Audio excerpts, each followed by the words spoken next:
ہولناک منظر تو ہے لیکن چچا آپ کو دیکھ کر بڑی ڈھارس ہے.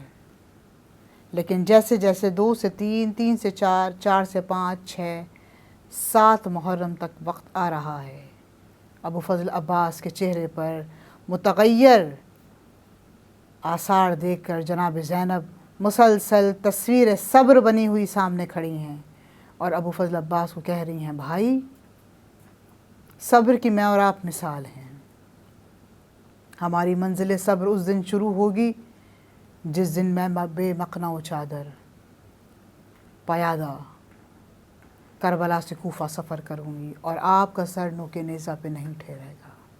یہ صبر کی بہت بڑی اور بھاری منزل جس کو ابو فضل عباس نے اور جناب زینب نے نبھایا اور آج تک غیور میرا امام نبھا رہا ہے. جناب زینب نے مولا عباس کے ساتھ کچھ گفتگو کی. کہا ابو فضل عباس لشکر امام حسین چلا گیا، اصحاب انصار گئے، جوان تمہارے سامنے گئے، چاہنے والے بھی چلے گئے، اولاد سیدہ کی باری ہے.